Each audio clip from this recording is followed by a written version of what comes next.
Kia ora, welcome back again, everybody. Hey, first of all, thank you all very much for the support. Really, really appreciate it. We're here for part 3 of my reaction to Mr. Willie Apiata VC, the reluctant hero. So let's jump back in.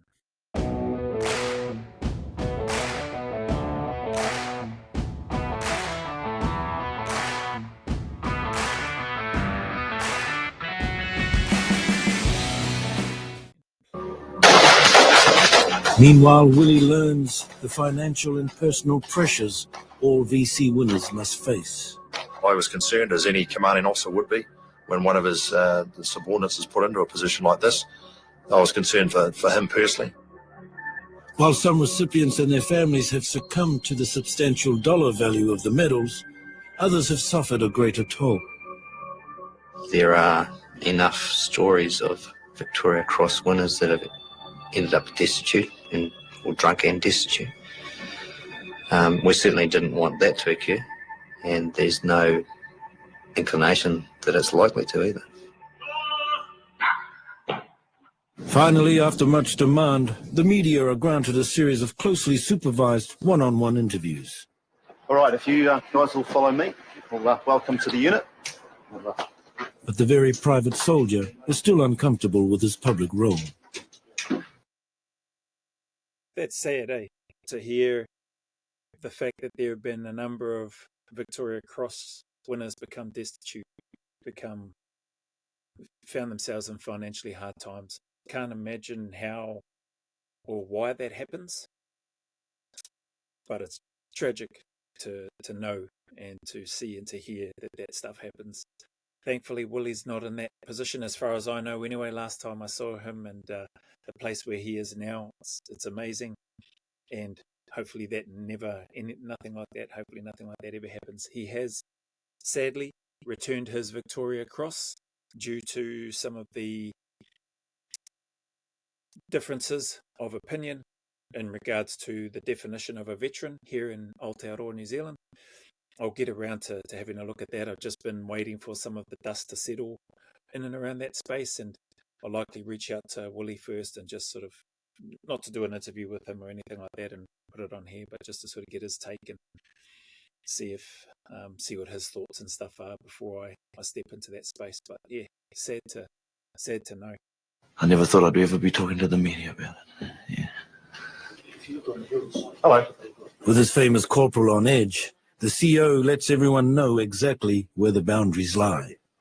As you know, we're a very discreet organisation. We're not comfortable in the public eye. It's not something we do naturally. We're just trying to get some balance between New Zealand's requirements on Willie and Willie's requirements on Willie. Given that the SAS is, it sort of builds its reputation on anonymity, isn't that shot for him now? No, not at all. He still has anonymity with a gas mask on, doesn't he?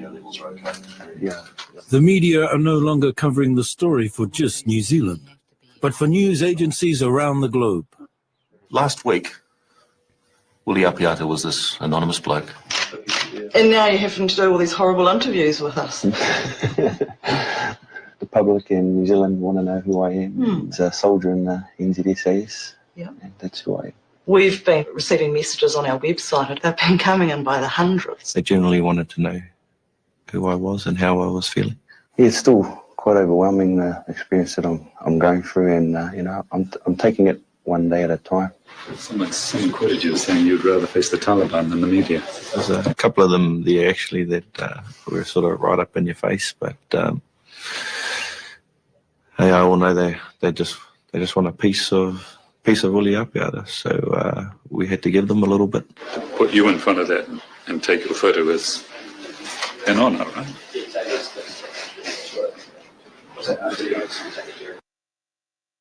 Jeez, man, I don't know what some of these media people are after, Of course he knows it's an honour. Anybody in their right mind knows that it's an honour. He doesn't need to, it's hard, man. You would think that with the intelligence that these journalists have, that they could be a bit more situationally aware and read the room and read the body language of the individual, in this case, Mr. Apiata, that they're interviewing, that he's presenting. He's not comfortable in the space. He's not seeking to be on the camera. He hasn't asked for the Victoria Cross, all of these things. He's just a soldier in the SAS. We heard him say it. I'm just Willie Apiata, I'm a soldier in the SAS, and that's who I am. Far out. I'm not sure. Just, it seems sad to me a lot of the times when stuff like this happens. When you see things like this, it seems like media are pushing to try to get another angle, to try to uncover something. Mate, we've all got secrets. I'm no exception. Willie's no exception. Every single one of us, anybody watching this here, we've all got secrets. We've all got things that we want to keep private to ourselves. You know, things that we aren't proud of, things that we are proud of, and that we still want to keep those things to ourselves.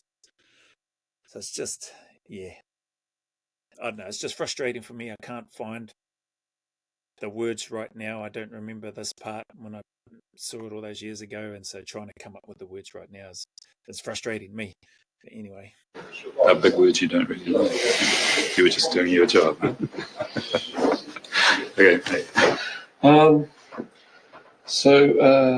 Some journalists go fishing for more details about Afghanistan. Now, Afghanistan. How long had you been in Afghanistan when this particular action happened? Probably no questions in terms of the specifics of the answer. Okay, so you're up against a group of Taliban. No specifics on that.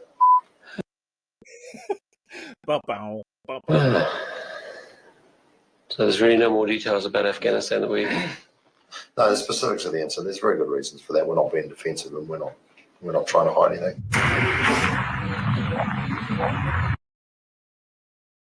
Well, hey, like, full credit to the CEO. Awesome, man. Again, that situational awareness, just trying to understand, I guess, the nature of the environment that they've gone into, the people that they're interviewing, in this case, Willie, that they're interviewing, but stoked to see the support in and around him. Stoked to see the next question. But yeah, I understand media want to get some stuff out there and want to dig into things, but time, place, circumstance, that information will likely come out further on down the track, instead of trying to get everything there and then in that one interview. Just give things some time, man.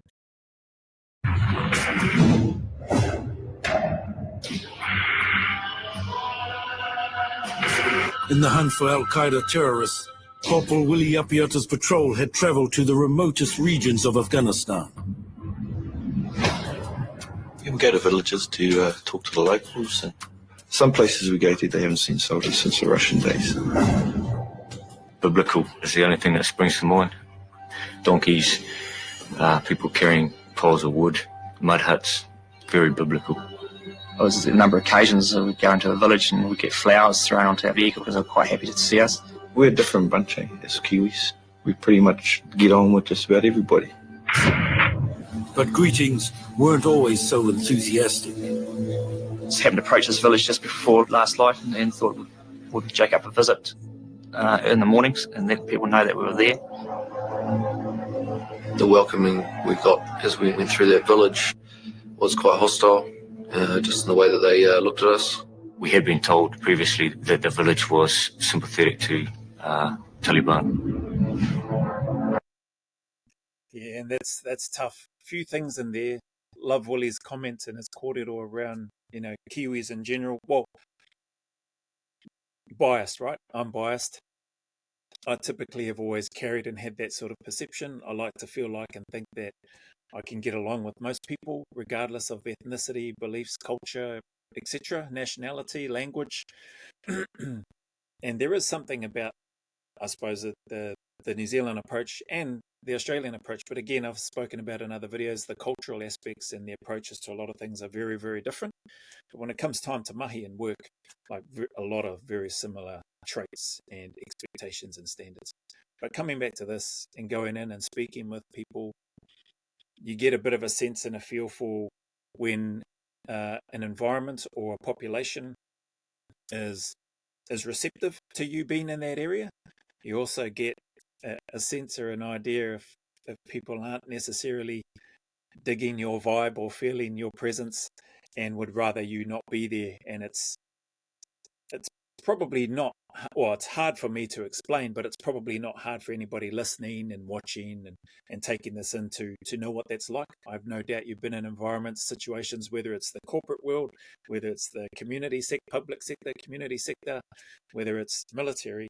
You've been in environments where it can feel really awkward, or it can feel really natural and comfortable. And so when the lads are going in there, it's not surprising to hear Willie talk about, we're pretty friendly, we're pretty easygoing, can get along with most people, most cultures, as I've mentioned. But it's different when you go into an environment and the whole energy is just not dark, but intense, I suppose is the word that I would use. The energy is different. It's not welcoming. It's not friendly. It's you get a sense and a feeling like, okay, our time here in this space, our welcome is probably up. It's time for us to move on. And so that's what I'm picking up on as his team members are speaking about some of that in regards to these events leading up to the incident.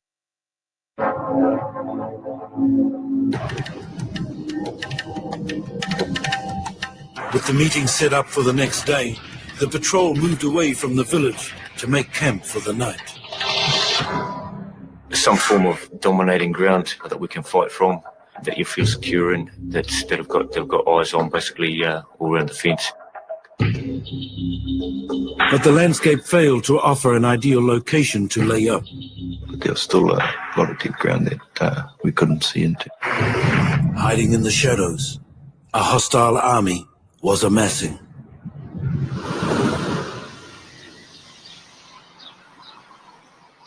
At the end of this first week, Willie gets a much-needed short break. No media, celebrity snapshots, or personal minders. I really needed it, just to clear my head, get my head around things, and get some closure with my family. They hadn't seen me since this whole thing started, and they were starting to tear the TV apart every time I was on. There's something there, eh? Again, for the media, even the Defence Force, to be fair, I'm sure they were doing everything that they could, but, give the man some time with his family, eh?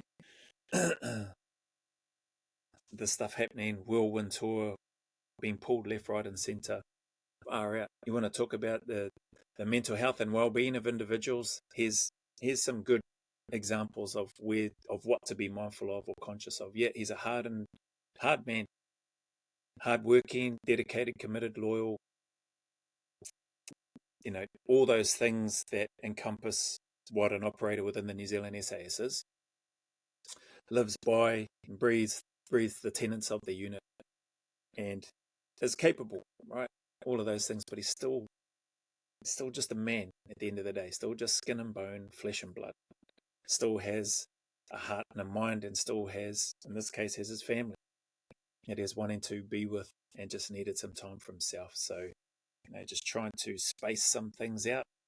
I understand. Well, I don't understand. It's not happened to me, but I guess from a New Zealander's perspective, I can understand the excitement in and around it, and the pride that comes with that. Seeing Willie receive the Victoria Cross and starting to hear about the things that led up to that and the things that caused him to receive that. But man, just let the brother breathe for a bit, and same for if and when it happens for anybody else. Willie heads south to see his partner and son and his biggest follower. Only my mum really understood what it was about. Wanted to come out on the TV, basically. The rest of my family finally realised. Life's not the same anymore on the home front, don't you? Just like that. My mum, she's followed me through my career ever since the first day when I went away to do my first weekend of army training. Troopers. I didn't know you had all these. Well, that was when I come back from Afghan, eh? Following several years in the Territorial Army, his mother would also see Willie's disappointment after an unsuccessful first attempt to join the New Zealand SAS, an old injury denying his chance of selection. I was pretty gutted about that. But I had a good unit that I was with at the time, put me back into work, and says, hey, there'll always be another opportunity, and I knew there would be. nice. First of all, his mum is lovely. Got to meet her and spent a little bit of time with her when I caught up with Willie and Whakatane. Lovely, lovely lady. Even before Whakatane. This is in Pukekohe, but then again in Whakatane. So, yeah, lovely lady, a strong woman. Yeah, just as she should be. Clearly very proud and loving mum. In the case of Willie, with regards to being unsuccessful in his first attempt on selection, I've shared this in a number of other videos. It's not uncommon. So, you know, those of you that may have failed but still genuinely want to go there and serve in the unit, whether it's New Zealand or Australia. Now, I know there's been some comments on one of my other videos where I've shared with one of the replies, hey, acknowledging your comment and opinion. And he's like, oh, my comment about the age, that's an opinion. The comment about not being able to go back on selection again in Australia if you withdraw from the course, that's a fact. And I was like, I couldn't help but laugh. Hey, he said that's a fact because they ram it home, or they explained that in the build up or the lead up to going on selection. Hey, I know what I would do because it's the same mindset that I had. I knew that there was a high possibility I could have failed, just as Willie failed was unsuccessful in his first attempt, failed basically, but it's not uncommon. And it's up to you. It's up to you whether they tell you it's fact or gospel or not. It is up to you as to whether or not you fill out the paperwork and you submit it again. So if you don't do that, and if you just take their word as gospel that you can never go again because they said it at the SF selection assessment, pre-screening, whatever it's called these days, well then, kei a koe, bro. That's up to you. You can take that as gospel, and if you fail, don't ever reapply. That's up to you. I know what I would have done. I would have reapplied again. If they told me no, I would have waited. I would have reapplied again because that's the only reason that I joined. So I think that's the difference. If you really, really want something and you want to focus in on it and you're dialed in on that, keep going for it. Keep applying. If they may ask you to submit a letter to show cause, why should we let you come back even though you withdrew off this last course? Then you write your letter and you submit it. And you hope, fingers crossed, cross whatever you need to do after presenting yourself the best way possible, and hopefully you get the result that you want. But if you don't do it, well then, you potentially just sit back and go, oh, I couldn't do it because they said I couldn't go back. To me, just my 2 cents for what it's worth, take it or leave it. I think that's a load of rubbish. I think you reapply if you really want to be there and go again. Until they tell you otherwise, just reapply. Anyway, back to Willie. After serving in East Timor, Willie tried for the New Zealand SAS selection again in 2001. This time, he made the grade. Grace or? Our Heavenly Father, bless this food we're about to devour. Bless this house. Bless our journey. Amen. As a combat trooper, Willie is away on training and operations much of the year, so he spends all his remaining time with his partner and son as they come to terms with the changes in Willie's life. No matter how tired I am or how drained I feel, I'll always make time to spend with my boy. I know that's all he wants, to be with Dad. But he's away so much.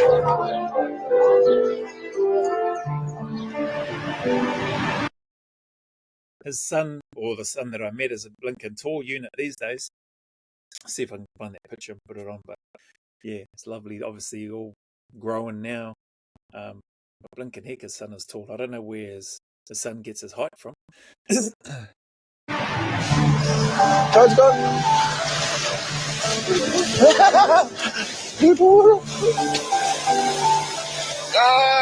We missed it. That's the one. You're wheeling it up a little bit. All too soon, Willie's weekend with loved ones is over. The next time they meet will be in Wellington, where the Governor-General will present Willie Apiata with the Victoria Cross in a grand public ceremony. And sorry, I forgot to mention, I don't know how many children he has total either, but I've met at least one of his children, or his son, the tall unit that I was speaking about.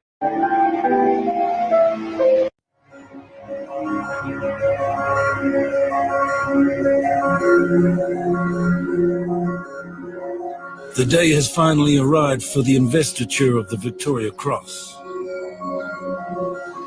And Corporal Willie Apiata has been joined by members of his family for the monumental occasion. It was really great that my family could come down and experience that with me. It's the first time you ever got all of my family on a plane.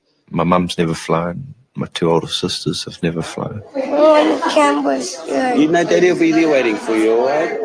There's a kiss. Hey?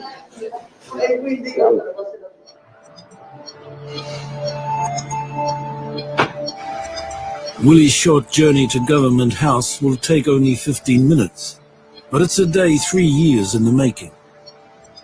The unit at the time raised a recommendation and arrived at the Chief of Defence Forces office. The recommendation went from the military to the offices of the Prime Minister, where previous awards were compared. It was then pushed further to Buckingham Palace. Dates, events and actions were rigorously checked, double-checked and checked again. And as such, they then recommended to the Queen that perhaps Willie should be considered for a Victoria Cross. In 1857, Queen Victoria awarded the first Victoria Cross. And today, Willie will receive a bronze medal cast from the same cannon metal dating back to the Crimean War. Good luck, mate. Thank you, sir. Still sort of coming home to rest, you know? Yeah. I'm there. Make no apologies, but... no worries, sir. That's awesome to hear the process, and so it should too, I guess. The process it's gone through to assess what sounds like assessing the merits, for want of a better term, in regards to and in relation to Willie Apiata's Victoria Cross that he rightfully earned, man. So there are some people out there that don't think it's anything special. They think it's just a basic grunt thing that Willie did. I hope you're doing well, bro, whoever those people are. There have been some of those comments that have been put on the channel. Hey, it is what it is. He didn't ask for it. It's gone through a process. It's been assessed at multiple stages, and it's gone right to the Queen for her final approval at the time. May she rest in peace. And she deemed it worthy with everybody else that had escalated it up. And the other thing is, we weren't there. And I tell you what, listening to and reading through the actions of what took place, far out, man. Anybody that has a chip on their shoulder about Willie receiving a Victoria Cross for doing what he did, you just need to wake up to yourself, basically. I'll put it like that. You know, feel free to put your grumpy comments in the comment. Don't be surprised if I just put a laughing emoji face and send it back to you. So, anyway. Other distinguished guests arrive. Willie catches up with other personnel who will be decorated for their acts of bravery. Pausing that there. I know who that fella is with his back to us. An awesome dude. I'm pretty sure I think him and Jamie Pinnell were on the same selection and cycle together. I think they got badged at the same time. But I was privileged to work with him in the private security sector at the time. I think he was working private sector at the time when he come back for this, because he did say that he was going to be there for Willie's VC, and there were a few other guys within that patrol. This guy with his back to us being one of them, who were also awarded recognition and medals. I'm not sure exactly what they were. Gallantry, I think, some types of gallantry medals for their actions during that contact as well. So it was hectic, and there was a lot of stuff going on for them in that particular contact and ambush that took place. We know what happened that day, and no words really have to be spoken. I see you, Willie. Good to see you, mate. How's everything been? Hey. Are you managing? Yeah, managing, mate. I thought you did a great job on TV, mate. I mean, it would have been bloody shit. I was in Australia and I saw him doing it. But I had to tell you to shut up. Here you go, Daddy. I'm going to put you down now. So I'm going to pause it there. Just the banter, eh? The guys there having a bit of a laugh. And the other fellow on the side, I don't know who that was, saying, yeah, I had to tell you to shut up. It's just, it's cool, man, that camaraderie, that brotherhood that you have. And for Willie, I can only imagine for him having his brothers there on that day would have just filled his cup, would have warmed his heart. And yeah, awesome that they were there, and that there are other operators within that patrol that got recognised as well. Okay? Yeah. Because you're heavy. You're a big boy. I'm not a big boy, I'm a little boy. Among those keen to greet Willie is a former All Black captain and the chief of the New Zealand Army. Meanwhile, his mother chats to a familiar face. Usually when you come to Parliament, no one's there, and it's about 2 o'clock in the morning. As the press arrive at Government House, a very private ceremony is already taking place inside. Distinguished guests, ladies and gentlemen, Their Excellencies, the Honourable Anand Satyanan and Mrs. Susan Satyanan. Approximately 3:15. 3 other medals are to be awarded for acts of gallantry. Each of you has, as members of the 1st New Zealand Special Air Service Group, rendered distinguished service to our country, New Zealand. Quite often, a lot of our work is not acknowledged, and nor should it be. But in this particular instance, these individuals, representative of the SAS group, were being recognised, and they had the opportunity to be in a very dignified way. But the celebrations of today are a far cry from the events of 3 years ago.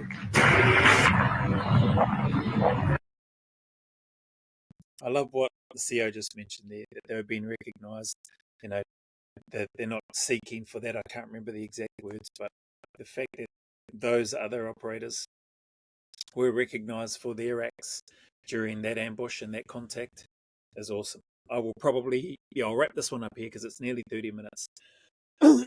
We haven't seen, excuse me, we haven't seen Willie officially receive his Victoria Cross yet, but that'll likely be in the next part. But at least we're not quite at halfway yet.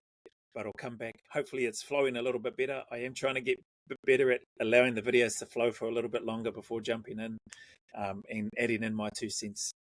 But appreciate anybody and everybody that spends any time here, even those that have been a bit ho-ha with me and my interjections. Appreciate the support, appreciate the kind messages that come through. The vast majority of them are, and still doing my best to try to reply to all of those messages as they come through. So yeah, awesome. That's that one done. I'll do another reaction later. In the meantime, any struggles or challenges that anybody's going through out there, whether they be physical, whether they be mental, whether they be emotional, whether they be a combination of all of those things, if you're struggling, I just encourage you to please stay in the fight. Keep turning up each day. Keep putting one foot in front of the other. Try to go always a little further, and just understand and know that, and trust that the sun will shine again. That better days are ahead.